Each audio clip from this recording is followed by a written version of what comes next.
How does filling reservoirs to 100% provide any flood mitigation or control? Good question. Yes. Glad you asked that question. Well, first of all, there would never be any guarantee that flooding won't occur in a floodplain. Let him finish. Let me finish. What I'd like to point out, though, too, is that even when these reservoirs are spilling, they are providing a mitigation benefit. They hold back more water than they release, so you don't get the same peaks as you would without the reservoir. And what I'd like to read from, this is a recent court decision in the United States District Court, Southern District of New York, Barbara E. Elliott et al. Against New York City. The defendant with Judge Robert P. Patterson. This is the court's opinion. And what I'd like to read, plaintiff's own expert, Roger Ruggles, PhD, stated that the reservoirs, these are quotes, the reservoirs reduced the flood peak, unquote, by releasing water over a period of time.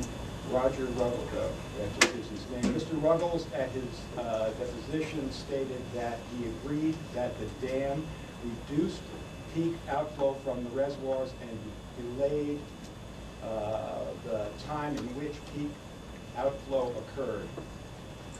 And the judge goes on to make the statement, thus there is no genuine issue of material fact as to whether the Neversink Dam attenuated the effect of the April 2nd to 3rd, 2005 storm.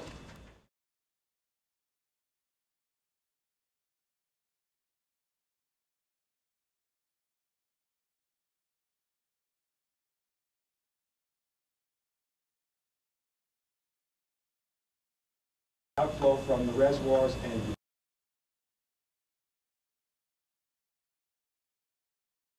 you cannot guarantee that you will not flood us with your flood surcharge. correct. We will not and we cannot guarantee that you won't be flooded. By you. Floodplain- By New By York City. flood Not surcharge. by us, and I'll.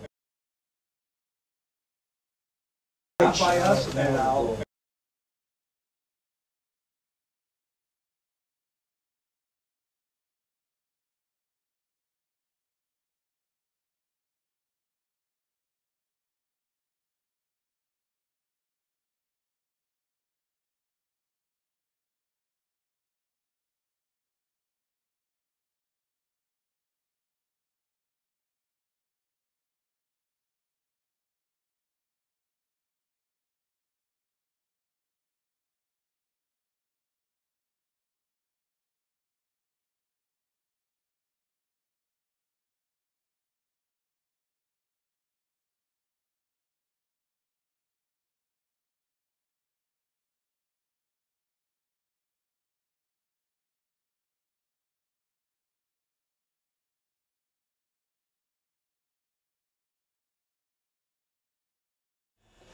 Dr. Barrett, what is your view on the maintenance of safety voids in the New York City DEP's reservoirs as opposed to maintaining those reservoirs full in terms of the impact on downstream flooding during heavy rain events?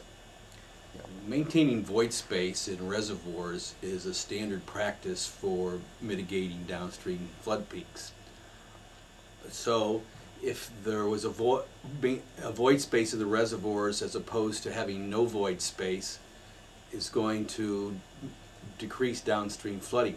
That conclusion is reinforced or proven by the study that I have in my hand from the National Weather Service that simulated void spaces in the Cannonsville and Papacton reservoirs for the 2006 and 2005 events, and they found that maintaining the void space would reduce downstream flooding.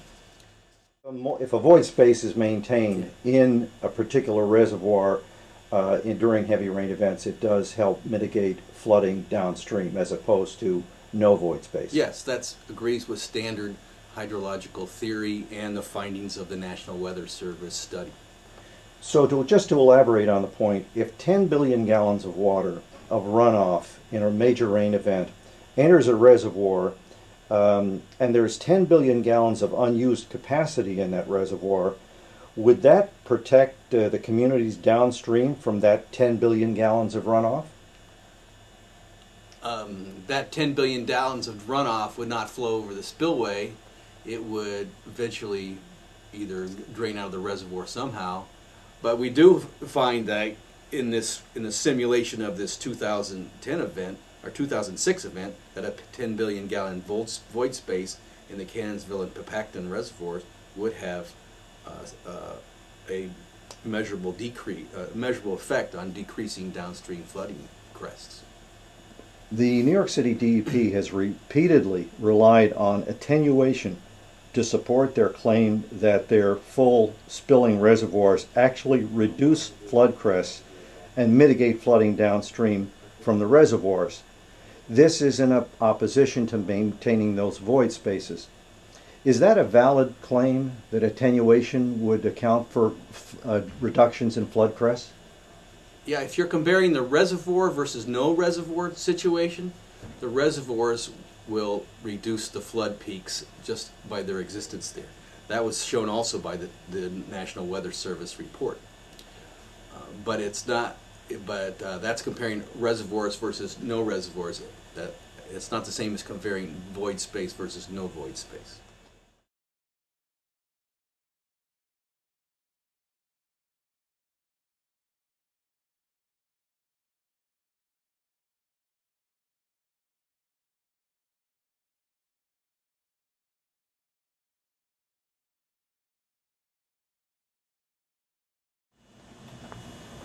Dr. Miller, how do climate modelers see the weather patterns in the Northeast evolving over the next decade?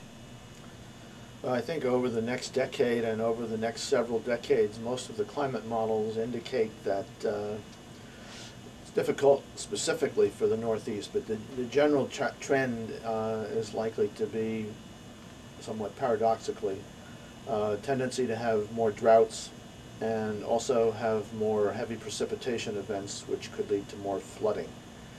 And there's evidence already in the climate record for the last few decades that the frequency of high-intensity precipitation events has already been increasing.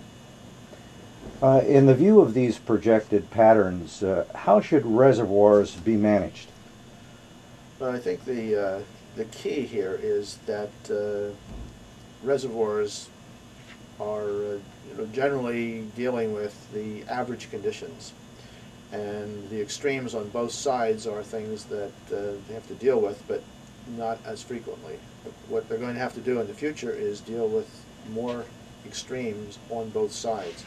So there's going to be a lot more potential for there's going to be more potential for heavy precipitation events and potential flooding events in the future. So somehow that's got to be accounted for in these studies. And I might add, the other aspect of this is that as the climate warms, in the winter and in the transition seasons between before and after winter, temperature is going to be a little bit warmer, so it's likely we're going to have a little less snowfall and a little more rainfall during precipitation events in the winter. And that can have implications as well on the stream flow, because the snowpack won't be there to hold things back and store it during the winter. So it's your view then that it's important to balance a reservoir management strategy for both floods and droughts. Absolutely. I think you need to do both.